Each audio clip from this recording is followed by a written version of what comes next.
합독하도록 하겠습니다. 그러므로 우리가 합독하겠습니다. 그러므로 우리가 믿음으로 의롭다 하심을 받았으니 우리 주 예수 그리스도로 말미암아 하나님과 화평을 누리자. 또한 그로 말미암아 우리가 믿음으로 서 있는 이 은혜에 들어감을 얻었으며 하나님의 영광을 바라고 즐거워하느니라. 다만 이뿐 아니라 우리가 환난 중에도 즐거워하나니 이는 환난은 인내를, 인내는 연단을, 연단은 소망을 이루는 줄 알미로다.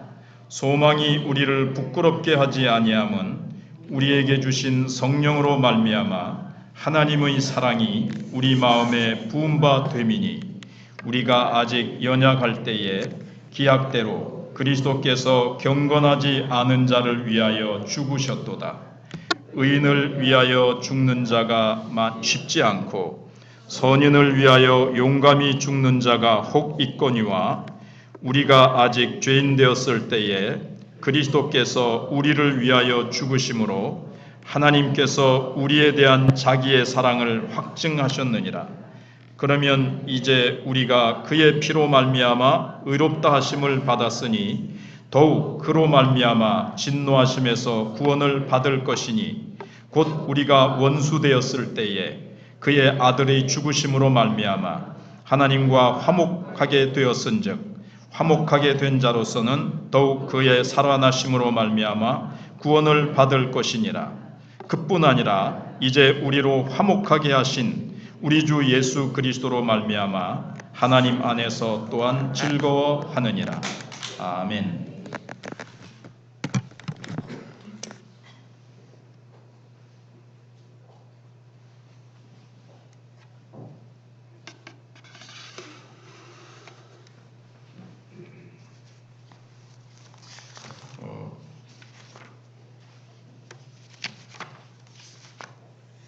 우리는 지난주일 믿음으로 의롭게 된 자의 결과, 그 축복, 어떤 그런 열매죠. 열매에 대해서 살펴봤습니다. 로마서는 성경 전체를 이렇게 요약한다고 볼 수가 있어요. 그래서 성경 전체를 다 빨리 알고 싶다 이러면 로마서를 읽어보시면 됩니다. 좀 논리적이고 딱딱하게 느껴지는 면도 있지만 성경 전체를 이렇게 축약해서 기록해 놓은 말씀이고 1장부터 4장까지는 인간은 모두가 다 죄인이다. 율법을 지켜 행함으로 인간의 노력과 인간의 선한 행위로 말미암아 아무도 구원받을 자가 없다. 그러므로 하나님께서 보내주신 독생자 예수 그리스도께서 우리 죄를 위하여 십자가에 죽으시고 다시 부활하신 그 예수 그리스도와 복음을 믿음으로만 의롭게 될 수 있고 믿음으로만 구원받을 수 있다 하는 내용이 4장까지였습니다. 그리고 5장에 들어오면서 그러므로 즉 믿음으로 의롭게 되었으니 믿음으로 의롭게 된 자는 어떤 축복을 받느냐 하는 겁니다. 그 첫째가 지난주일 생각해 본 대로 예수 그리스도로 말미암아 화평을 누리게 되었다 하는 겁니다. 많은 사람들이 하나님과 화평을 누린다 그랬습니까? 못 누린다 그랬습니까? 못 누립니다. 왜 그렇습니까? 하나님과의 관계가 끊어졌기 때문에 그렇습니다. 예수 그리스도로 말미암아 하나님과의 관계가 회복되어야만 하나님과 화평을 누리게 됩니다. 근데 세상 사람들뿐만 아니라 성도 중에서도 제가 어떤 사람을 대표로 들었는데 구약의 선지자 요나는 하나님과 화평을 누리지 못하고 하나님과 싸우는 거예요. 하나님의 낯을 피하여 도망을 갔습니다. 하나님의 뜻, 하나님의 그 사명을 버리고 도망을 간 거죠. 근데 어떻게 됩니까?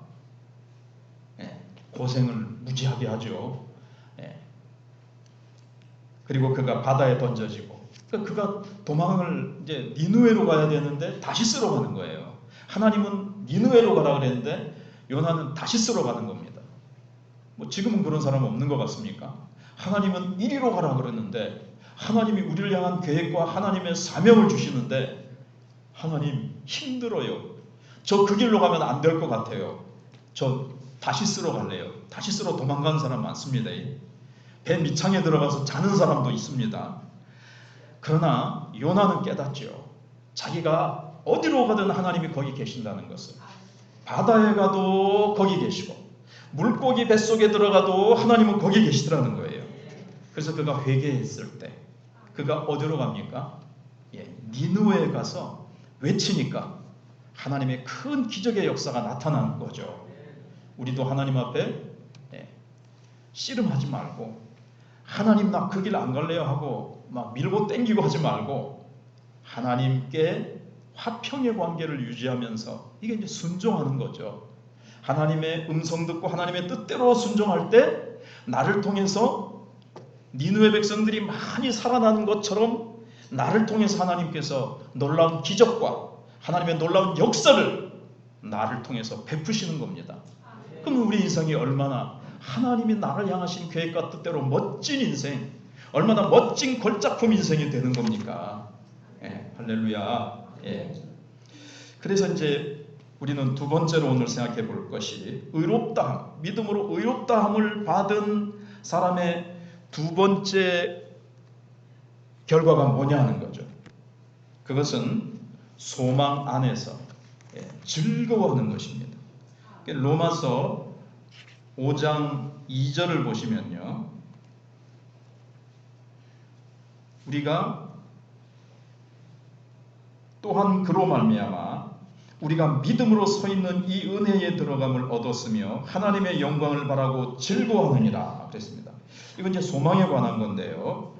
우선은 여기 또한 그로 말미암아는 예수님으로 말미암아겠죠. 우리가 믿음으로 서 있는 이 은혜에 들어감을 얻었으며 사실은 이거는 어떤 배경이 있는가 하면 옛날에 왕을 알현, 왕의 얼굴을 보러 간다는 것은 조금 고급 한자말을 써서 알현이라 그러잖아요. 그래서 왕의 얼굴을 뵙기 위해서 궁궐에 들어가는 것을 말하는 겁니다. 들어가는 것을 허락받은 거예요. 누구 때문에? 예수 그리스도로 말미암아. 우리는 죄인이고 우리는 감히 만왕의 왕 되시고 만주의 주가 되신 하나님의 얼굴을 그분의 보좌 앞으로 나갈 자격이 없었습니다. 그러나 예수 그리스도께서 우리를 위해서 십자가에 죽으시고 그 피로 우리를 구속하시고 우리를 의롭게 하시고 우리를 하나님의 자녀 삼으셔서 예수님이 우리를 이끌어 가시는 거죠. 인도하셔서 왕궁의 궁궐 문을 지나서 왕이 계시는 보좌 앞으로 우리는 나아감을 얻게 되는 거예요. 여기 무슨 말이 있어요? 이 은혜에 들어감을 얻었으며 그랬죠. 2절에 들어감, 입장할 수 있는 거예요. 여러분 뭐 청와대나 이런 높은 그런 왕이 있는 곳에 아무나 그냥 뭐 개나 소나 다 들어갑니까? 들어갈 수 있는 권리를 가져야 되는데 우리는 예수 그리스도로 말미암아 하나님을 만나 배울 수 있고 그분의 보좌 앞으로 나가서 우리가 그분과 교제를 나누며 우리의 사정을 아뢰며 그분을 만나 뵙고 교통할 수 있는 그분의 축복을 받고 그럴 수 있는 놀라운 권리를 얻었다는 거예요. 입장할 수 있는 걸 얻었다는 거죠. 그리고 이 은혜에 서 있다라는 말이 있어요. 은혜에 들어감을 얻었으며 근데 우리가 믿음으로 서 있는 이 은혜. 근데 이 서 있다는 것도 만세 반석 위에 서 있다는 거예요. 이게 서 있다는 것이 뭐 흔들흔들거리고 그 밑이 균열이 가서 꺼질 수 있는 불안하고 연약한 집안이 아니라 우리가 서 있는 이 은혜는 8절에 있는 대로 예수님이 우리가 아직 죄인 되었을 때 십자가에 죽으심으로 하나님이 우리에게 보여주신 사랑의 증거거든요. 예수님의 보혈이 뭐 시간이 지난다고 약해지겠습니까? 그런데 예수님의 그 보혈 위에 서 있다는 거예요. 아니 만세반석 대신 예수 그리스도의 은혜 위에 우리는 서 있다는 거예요. 그런데 여러분 아주 이 집안이 튼튼한 거예요. 흔들리는 게 아니에요. 여러분 흔들리면 어디 높은 데를 잘 볼 수가 없어요. 그런데 튼튼하고 아주 높은 집안이라는 겁니다. 그래서 여기 위에 딱 서가지고 우리는 현실을 보지만 사실은 어디를 보고 즐거워하냐면은 하나님의 영광을 바라고 즐거워하느니라. 현재를 살지만 미래를 얘기하는 겁니다. 1절은 어떻게 보면 과거와 현재, 근데 2절은 현재와 미래, 현재를 살지만 우리의 현실은 참 힘들고 어렵지만 저 영광의 나라, 예수님이 재림하실 때 하나님 예수님께서 가지고 오실 새하늘과 새 땅의 그 영광의 나라를 여기서부터 바라보고 즐거워한다는 거예요. 근데 원문에는 자랑하느니라, 이제 이렇게 더 번역할 수 있어요. 자랑까지 하는 거예요. 여러분, 우리가 살아가는 이 세상은 더 좋아지고 있습니까? 또는 더 좋아질까요? 그 반대로 이 세상은 자꾸 안 좋아지고 힘들어지고 자꾸 못 살게 될까요? 좋아진다 1번, 나빠진다 2번. 몇 번이세요? 이 세상 2번이죠. 철학이라는 것이 수천 년 동안 이렇게 발전이 되어 왔는데 마지막 지금 종점에 이른 철학이 실존주의라는 철학이에요. 어려운 얘기 또 하려는 모양이다. 지금 실존주의 이후로는 다른 철학 사상이 안 나타났어요. 오래됐어요. 이게 이제 결론이에요. 철학의 결론. 실존주의는 철학으로 이 세상을 냉정하게 딱 현실적으로 분석을 해보니까 결론이 절망이더라는 거예요. 절망. 소망은 어디에도 없더라. 이게 철학의 결론입니다. 이들의 결론이, 이들의 분석이 맞겠습니까? 안 맞겠습니까? 맞습니다. 철학은 아주 논리적으로 잘 파악을 했어요. 그렇습니다. 인간이 마지막 인간의 온 이성과 지혜를 짜내서 내린 결론이 이 세상에는 아무런 소망이 없다라는 겁니다. 절망이라는 거예요. 사르트르라는 아주 유명한 그 실존주의 대두죠. 그래서 지금 사람들이 뭐 실존주의 철학을 뭐 알겠습니까? 그걸 알고 공부하고 배워서 살겠습니까? 안 배우고 몰라도 실존주의 철학에 온 세상이 지금 다 젖어서 살아가고 있어요. 여러분, 지나간 사람 아무나 막 찌르고 막 상처를 가하고 모르는 사람을 막 연쇄살인하고 지금 막 세상에 미국과 이스라엘이 이란을 공격하고 잠깐 전쟁이 일어나고 하는 이 모든 것들, 기후는 또 어떻습니까? 세계에서 최고 부자인 일론 머스크는 3년 지나면 지구는 지금 지구의 그 기후 시스템, 모든 시스템이 다 망가졌다는 거예요. 3년이 지나면 완전히 원시 최초의 시대로 돌아간다. 이렇게 발표했잖아요. 지금 기후를 보니까 뭐 엉망이잖아요. 더워야 될 때가 춥고 추워야 될 때가 덥고 지진, 홍수, 전쟁, 인간의 그 어떤 기근과 기아 상태와 이 모든 시스템이 일론 머스크는 예측하기를 뭐 그 예측이 맞을지 모르겠지만 3년이 지나면 소위 우리 전자제품 같은 거 막 혼란스럽게 되고 안에 막 망가지면 리셋하잖아요. 다시 초기화하잖아요. 이 지구는 3년 뒤면 초기화된다라는 말까지 했어요.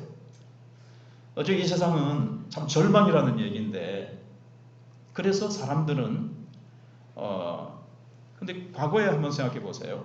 그러니까는 지금 세상은 과학이 자꾸 발전하고 인간이 낙관론자들도 있어요. 과학이 점점 발전하면 인간은 이 세상을 지배하고 굉장히 잘 살게 될 것이다.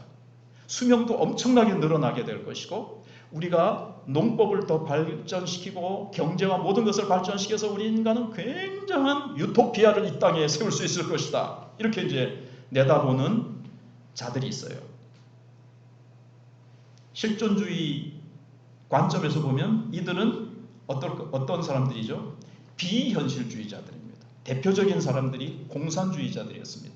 그들은 다 같이 이렇게 잘 나눠 먹고 균등하게 분배를 하면 이 땅에 유토피아를 건설할 수 있다고 본 거예요. 그런데 어떻게 됐어요? 러시아, 구소련, 중국, 중공, 북한 다 실패했죠. 공산주의는 다 손들었어요. 실패했어요. 왜? 비현실적인 꿈을 꾼 거예요. 빈현실입니다. 어떤 게 정확하다고요? 실존주의가 본 것처럼 절망, 이 세상에는 절망밖에 없고 소망이라고는 전혀 없다는 것을 본 것이 맞은 거예요. 이 세상에서 여러분, 이 세상에 내가 노력하고 이 세상에 우리가 붙잡을 만한 소망이 있다고 생각하는 사람들은 비현실주의자들입니다. 그러니까 이 세상에 절망밖에 없으니까 사람들이 어떻게 할까요? 알코올 중독에, 마약에 빠지는 겁니다. 도피할 곳이라면 거기밖에 없어요. 안 그러면 고통스럽고 이 현실 속에 절망밖에 없는 이 세상에서 어떤 즐거움이 있겠어요? 어떤 인생의 소망이 있겠어요? 그러니까 술과 도박과 온갖 세상의 섹스와 온갖 인간의 그 타락한 죄악된 문화에 잠시 찰나적으로 주는 즐거움을 맛보기 위해서 그걸로 도피해보지만 그것은 잠시의 쾌락이요 즐거움이고 곧 절망 속으로 빠져들 수밖에 없어요. 하지만 믿음으로 의롭다함을 받은 우리는 어떻죠? 현실에서 도피할 필요가 없습니다.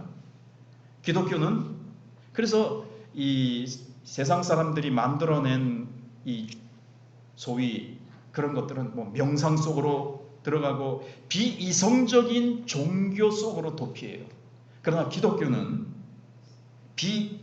비이성적인 환상으로 우리가 도피한 게 아닙니다. 하나님의 약속이라는 분명한 이유가 있는 우리는 소망을 가지고 있기 때문에 우리는 즐거워할 수 있고 자랑할 수 있는 거죠. 세상 사람들은, 하나님 모르는 사람들은 너희들은 세상에 사라지고 없어질 것을 바라보면서 썩어지고 결국에는 다 절망밖에 없는 그것을 위해서 쫓아가고 속아서 그렇게 바랑새를 따라서 살아가지만 우리는 분명히 하나님의 약속된 하나님 나라의 영광을 어떻게 하죠? 우리는 어떻게 한다고요? 2절 끝을 보시면 바라고 즐거워하느니라. 근데 우리가 헛개비를 바라고 즐거워하는 게 아니에요. 예수님은 반드시 다시 오십니다. 예. 예수님은 장차 하나님 나라를 이 땅에 가져오셔서 새하늘과 새 땅 가운데 하나님이 통치하는 그 나라가 오게 됩니다. 이 땅에 오셔서 눈물과 전쟁이 없는 영광스러운 나라를 세우실 것을 하나님은 약속하셨습니다. 그게 뭡니까? 사막에 꽃이 피고 사자와 어린 양이 함께 뛰노는 조화와 풍요의 나라가 곧 임할 것입니다. 잠시 잠깐 후면 오실 이가 오시리니 예수님의 재림이 너무나도 가까운 시대에 우리는 살고 있습니다. 사막에 샘이 넘쳐 흐르리라 그렇잖아요. 사막에 꽃이 피어 향내 나리라. 주님이 다스리는 그 나라가 되면은 사막이 꽃동산되리. 할렐루야. 이 세상이 지금 왜 이렇게 막 고통스러울까요? 그 중에 큰 이유가 불법과 불의 때문에 그래요. 공의롭게 이 세상은 통치되지 않아요. 주님이 다스리시는 것은요, 베드로후서에 보시면 예수님이 다스릴 이 땅은 전부 다 이제 불에 타서 녹아지고 원자까지 다 녹아지는 것이 있잖아요. 그리고 주님이 가지고 오실 나라는 의에 거하는 바 새하늘과 새 땅이라고 그랬어요. 의에 거하는 바, 하나님의 공의가 의로움이 가득한 나라. 그러면 이 땅에는요, 눈물도 한숨도 억울한 일도 불의도 그런 죄악이 있을 수가 없는 나라잖아요. 그 나라가 오는 거예요. 우리 자녀들이 마음껏 두려워하지 않고 다닐 수 있고요. 지금 그 나라에 이제 새하늘과 새 땅이거든요. 거기에는 풀과 나무와 꽃과 이 강과 이런 것들도 다 있습니다. 그런데 지금과 비교할 수 없는 풍요로운 그냥 과일과 곡식이 얼마나 많이 열리는지 뭐 말할 수 없는 그런 놀라운 세계. 기아는 없습니다. 기아, 굶어 죽는 것은 없고요. 서로 물고 찢고 싸우는 것이 없습니다. 전쟁을 위해서 준비하던 사람들이 그걸 다 평화를 위해서 살아가고,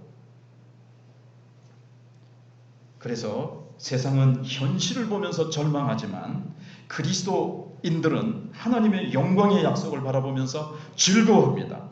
하나님과의 이제 화평을 넘어서, 그것은 첫 번째 단계고요. 두 번째는 다시 오실 주님과 주님의 의로운 통치, 그 평화로 다스리시고 사랑으로 다스리시고 기쁨과 우리에게 위로를 주시는 그 놀라운 예수 그리스도의 재림 때 주님이 우리를 그 나라의 백성 삼으셔서 우리가 다 그 나라에 들어갈 거 아니에요. 우리를 위하여 예비하신 거할 곳이 많도다. 내가 가면 너희를 데리러 오겠다고 하신 요한복음 14장 1, 2절의 말씀대로 주님이 예비하신 그 나라. 근데 그 나라는 영광의 나라요, 풍요로운 나라요, 평화의 나라요, 사랑의 나라요, 기쁨의 나라에 우리는 반드시 약속되어 있기 때문에, 그 나라가 예비되어 있기 때문에 우리는 즐거워할 수 있고 기뻐할 수 있고 또 어떻게 해요? 자랑할 수 있어요. 물론 입술로도 여러분 자랑하시고요, 마음속으로도 아무리 다른 사람들 뭐 세상에 빛나고 자랑할 만한 거 가지고 막 의시되고 하더라도 세상 사람 날 부러워 아니하여도 나도 역시 세상 사람 부럽지 않네. 하나님이 실무된 것 생각할 때에 할렐루야 찬송이 저절로 나네. 신랑 되신 예수님이 날 위하여 예비하신 그 영원한 집이 있는데 거기는 거할 곳이 많답니다. 하나님이 준비하신 매니맨션이니까 그 나라는 쇠하지 아니하고 그 나라는 없어지지 않은 영원한 영광의 나라, 내 집이 하늘나라에 주님이 딱 준비해 놓으셨답니다. 웃기지만 너희들 다 그거 사라져. 없어질 거야. 참된 소망이 아니야. 나에게는 영원한 참된 소망, 예수님이 가져오실 영광의 나라가 있어. 나를 위하여 준비된 면류관과 상급이 준비되어 있어.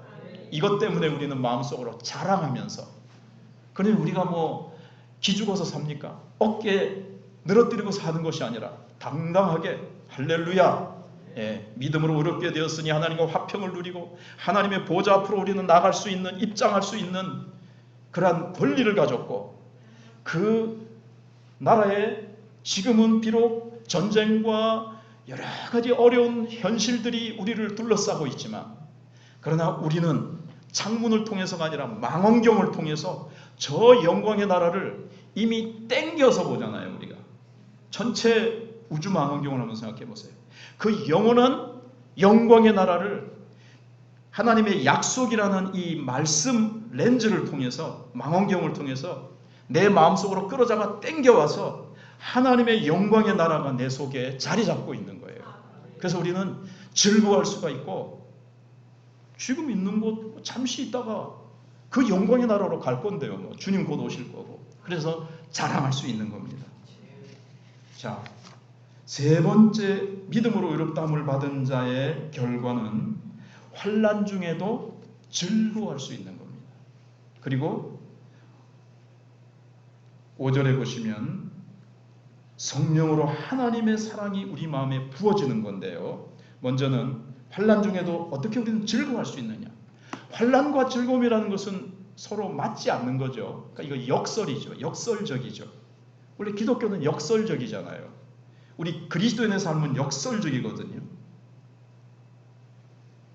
좀 이상하다. 환난을 당했는데, 이게 이제 요즘 말하는 스트레스 주는, 우리를 압박하는 어떤 사건, 환경을 말하거든요. 그런데 어떻게 즐거워해요? 이거 뭐 변태적인 자학증 뭐 이런 거 아닌가? 아닙니다. 기독교인은 고난 자체를 즐기는 자학 환자가 아니에요. 자학증 환자가 아니에요. 다만 환난 속에 숨겨져 있는 하나님의 목적을 알기 때문에 그 너머의 영광을 바라보고 즐거워할 수 있는 거예요. 예. 누가 환난 자체를 좋아하면서 끌어안고 아이고 사랑해 뽀뽀 뭐 이렇게 하겠어요?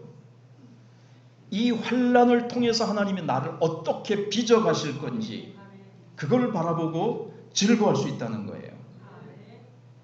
다시 말씀드리면 환난은 우리가 가진 이 참된 소망을 파괴시키기 위해서 오는 것이 아니라 우리를 어떻게 한다고요?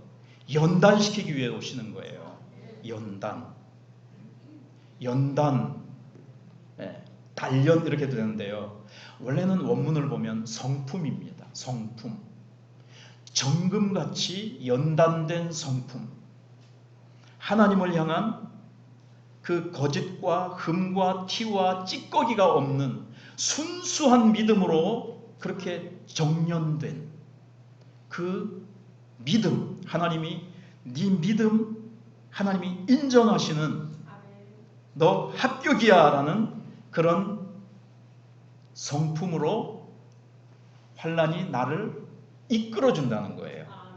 그래서 환난 자체는 안 좋은 것이지만 환난을 통해서 만들어지는 나의 그 결과, 주님이 인정하시고 주님이 기뻐하시는 그 연단된 아름다운 성품, 굳센 정금 같은 믿음을 말하는 겁니다. 예, 그래서 즐거워할 수 있는 거예요. 환난 중에서도. 그리고 인내한다 그랬거든요. 환난 중에서도 환난은 인내를 그랬거든요. 인내가 너무 중요하죠. 환난이 왔을 때 인내. 인내하지 못하면 어떻게 될까요? 이 환난이라는 놀라운 선물이 왔는데, 변장된 축복이 왔는데 중간에 그냥 못 견디고 뒤돌아서 버린 건가? 하나님의 낯을 피해서 도망간다든가 내가 여기서 주저앉아 버리면, 인내하지 못하면 어떻게 될까요? 이건 뭐 세상적인 그런 실화 예지만 제가 이름이 까지는 생각이 안 나지만 미국의 유명한 그 베스트셀러 작가가 있었어요.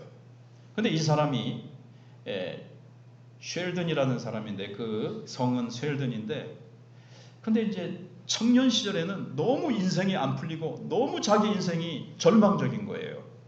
그래서 이제 약국에서 아르바이트를 하는데 이제 자기가 죽으려고, 인생이 너무 안 풀려서 자살하려고 수면제를 하나씩 훔쳐가지고 50알을 모았습니다. 그리고 이제 집에 아무도 가족이 없을 때 식탁 위에 이제 그 알약을 수면제를 올려놓고 그걸 먹고 죽으려고 딱 하는 찰나 문이 벌컥 열리고 아버지가 들어왔습니다. 아버지가 그 장면을 봤습니다. 근데 아버지가 이 쉘든에게 어떤 말을 했는가 하면, 얘야, 자살을 하든 네가 죽든 네가 살기로 하든 그 결정은 네 마음대로 해라. 그러나 네가 네 인생의 첫 페이지만 보고 네가 그렇게 실망해서 죽는 것은 죽을래? 아니면 너는 그러면서 네 인생의 끝 페이지가 너는 궁금하지 않니? 첫 페이지만 보고 너는 지금 실망하고 절망하고 있는데 너의 마지막 페이지는 어떻게 될지 모르잖아. 그 마지막 페이지가 궁금하지 않니? 그 말에 이 쉘드는 자살을 포기하고 학교에 가서 이제 청소년 시절이죠. 연극반에 들어가서 연극도 열심히 하고 연극 대본도 막 쓰고 많은 실수와 실패가 있었죠. 그러나 그는 나중에 뭐 하나님 나라에 이런 것은 아니지만 그는 아주 뛰어난 사람이에요. 그래서 그는 베스트셀러 작가가 되고 그런 거죠. 여러분, 우리는 인생의 그 첫 부분을 보고는 몰라요. 중간에 이 과정을 보고는 몰라요. 우리가 예수 그리스도로 믿음으로 의롭게 되어졌고 영광의 소망을 바라보면서 즐거워하고 자랑하는 자가 되었지만 우리 앞에 장미 꽃길만 있는 게 아니라는 거예요. 사도 바울은 예수 믿는 우리에게 환난이 있다는 겁니다. 얼마나 우리를 사랑하신데 왜 환난을 주실까요? 장미 꽃길만 좀 걷게 하시지. 그러나 8절에 우리를 위하여 독생자를 주실 만큼 우리를 사랑하신 그분이 환난을 주실 때에는 우리를 사랑하기 때문에 우리를 최고의 걸작품으로 만드시려고 연단의 과정을, 환난의 과정을 통과시키는 거예요.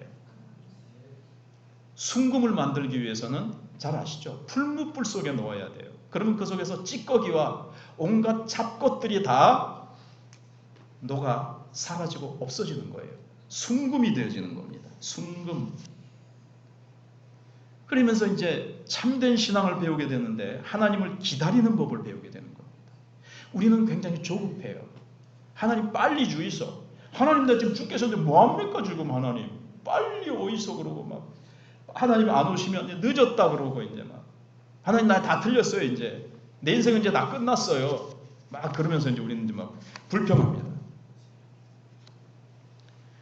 근데 욥의 고난을 한번 보면요. 그 시간이 단련의 시간이었어요.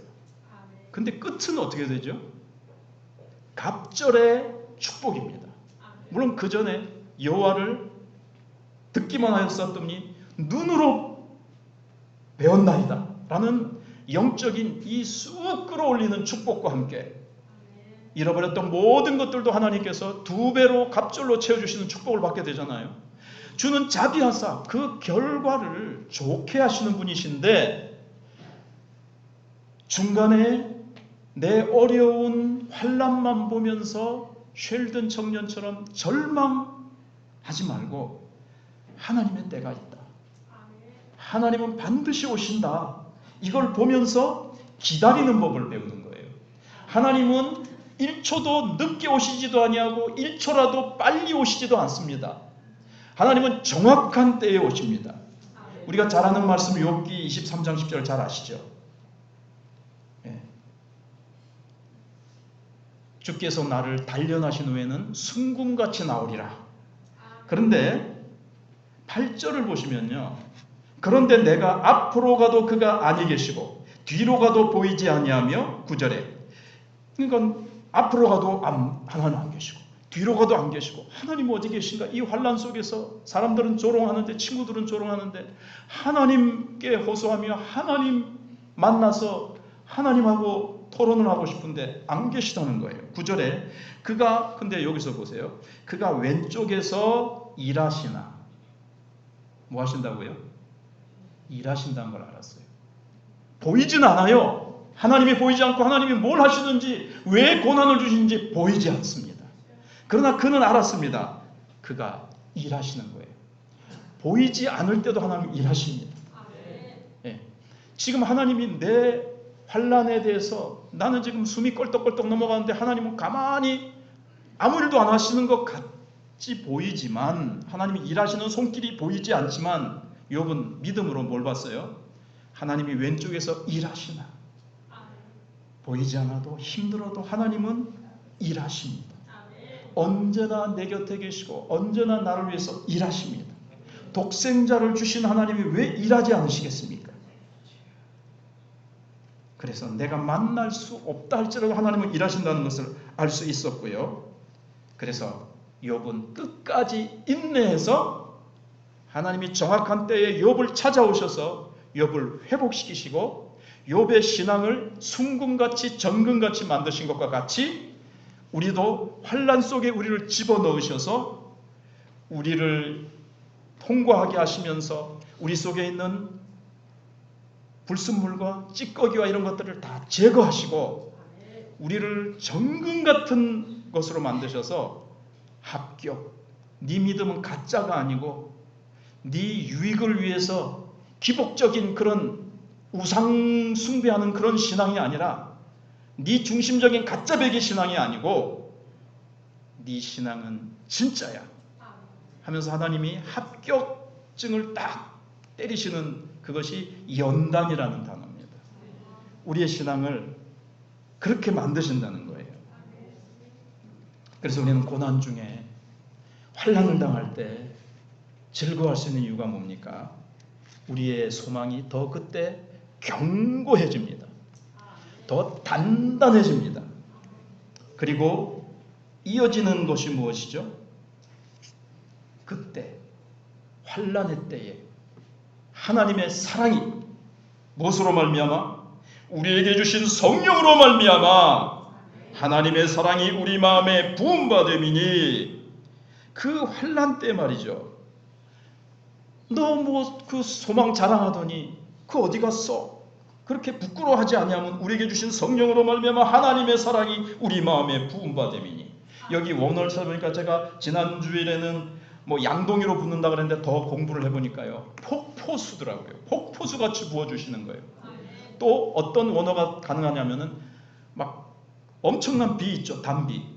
가물어 메마른 땅에 단비를 내리시듯. 우리가 환난 당할 때 막 힘들고 어렵기도 하죠. 네.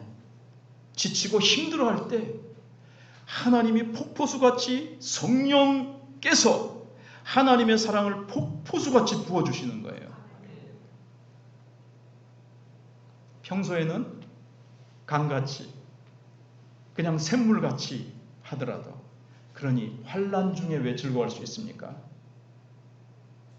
이것이 만들어낼 결과물과, 그 다음엔 우리가 아플 때, 아기가 아플 때 엄마가 눈을 떼지 못하듯이 엄마의 손이 이마를 짚어보고 배를 주물러주고 하듯이 성령께서 하나님의 사랑을 우리에게 막 부어주시는 거예요. 우리의 심령에, 우리의 영혼에. 우리가 환난의 때에 사실은 가장 뜨거워집니다.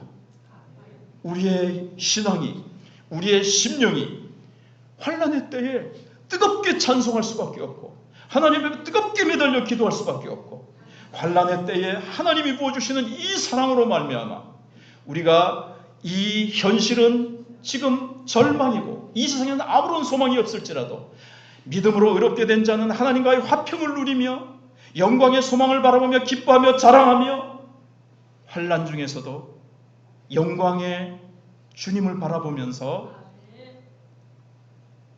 성령이 부어주시는 그 하나님의 사랑, 아가페의 사랑, 세상이 줄 수 없고 세상이 흉내낼 수 없는 이 아가페의 사랑이 내 마음속에 가득 흘러넘치니 이 사랑을 세상을 향해서 흘려보내주며 승리하시는 저와 여러분들이 되시기를 주님의 이름으로 축복합니다. 우리 다 함께 기도할 때에 세 가지를 두고 간절히 기도합시다. 하나님과의 화평을 누리게 하옵소서. 영광의 소망을 바라보며 즐거워하고 자랑하게 하옵소서. 환난 중에도 즐거워하며 내가 하나님이 인정하시는 연단된 성품, 연단된 믿음 갖게 하시고, 환난 중에 있는 성도들에게 하나님의 사랑을 성령으로 말미암아 부어주시옵소서. 하나님의 사랑만이 세상을 이길 수 있는 능력입니다. 그 능력을 부어주시옵소서. 기도하겠습니다. 하나님, 그렇습니다. 우리가 믿음으로 어렵게 되었사온즉 입을 벌려 기도합시다.